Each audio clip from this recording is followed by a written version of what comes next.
उफ उफ, मेरा इतना सारा स्त्रियों से शादी करने का क्या फ़ायदा जब भगवान ने मुझे उनसे एक बेटा भी नहीं दिया। अगर मैं मर गया तो मेरा नाम तो इस देश से मिट ही जाएगा।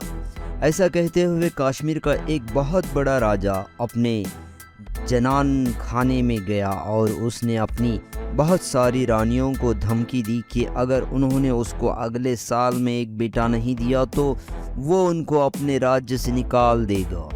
राजा तो ये कहकर चला गया और उसकी सब पत्नियों ने उसके जाने के बाद भगवान शिव की प्रार्थना करनी शुरू कर दी कि वो राजा की इच्छा पूरी करने में उनकी सहायता करें। वे उत्सुकता से कई महीनों तक इस उम्मीद से इंतज़ार करती रही कि वो राजा को यह अच्छी खबर सुना सके, पर आखिर उनको पता चल गया कि उनका ये इंतज़ार बेकार था।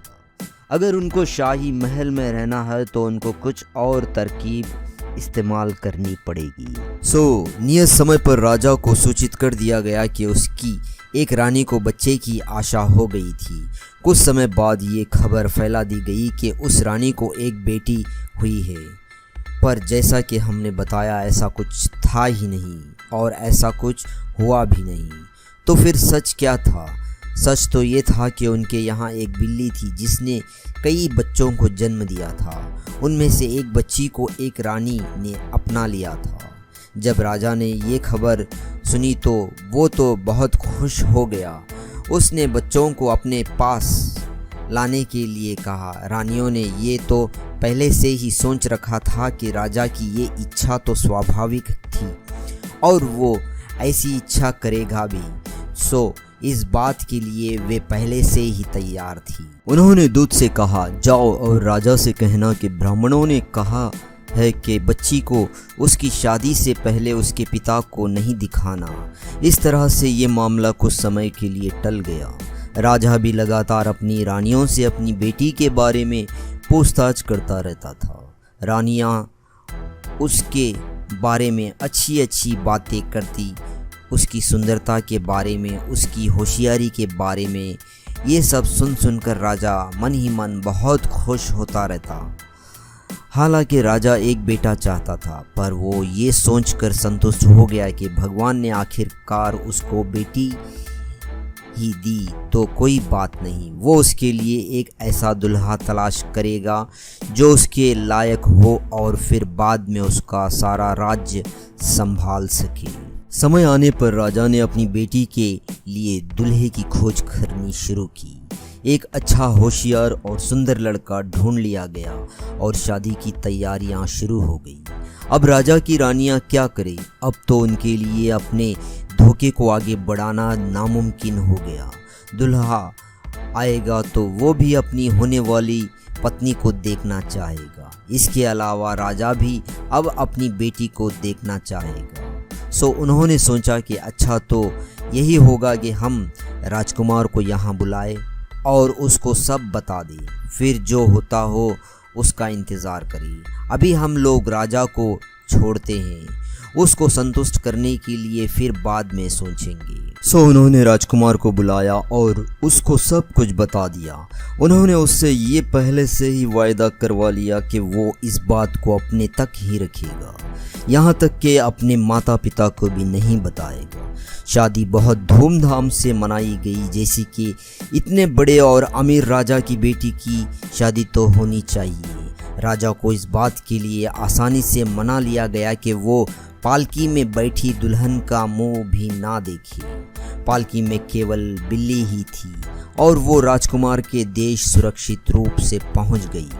राजकुमार ने उस बिल्ली की बहुत अच्छी तरह से देखभाल की और उसको अपने निजी कमरे में बंद करके रखा। उस कमरे में वो किसी को घुसने नहीं देता था, यहाँ तक कि अपने माता पिता को भी नहीं। एक दिन जब राजकुमार वहाँ नहीं था तो उसकी माँ ने सोचा कि वो आज बेटे के कमरे के बाहर से ही अपनी बहू से बात करेगी। वो ये बेटे के कमरे के बाहर ही खड़ी होकर जोर से बोली, बहू मुझे बहुत अफसोस है कि तुम यहाँ इस कमरे में बंद हो और तुमको किसी से मिलने की इजाज़त नहीं है। इस बात से तो तुम ज़रूर ही बहुत दुखी होगी। खैर आज मैं बाहर जा रही हूँ तुम अगर चाहे तो बिना किसी डर के तुम बाहर निकल सकती हो। तुम बाहर आओगी ना? बिल्ली जब समझ गई और ये सुनकर बहुत रोई, जैसे कोई इंसान रोता है हो। उसके आंसू इतने निकल रहे थे कि माँ का दिल दहक गया। ये देखकर उसने इस मामले पर अपने बेटे से सख्ती से बात करने का फैसला किया कि जैसे ही वो आएगा वो उससे ज़रूर ही इस बारे में बात करेगी। बिल्ली के आंसू इतने निकले कि माँ पार्वती जी तक पहुँचे। वो तुरंत ही अपने स्वामी भगवान शिव जी के पास गई और उनसे प्रार्थना की कि वो उस लाचार बिल्ली पर दया करे। भगवान शिव बोले, उससे कहना कि एक तेल है जो अगर वो अपने शरीर के सारे बालों पर मल ले तो वो एक बहुत सुंदर स्त्री बन जाएगी।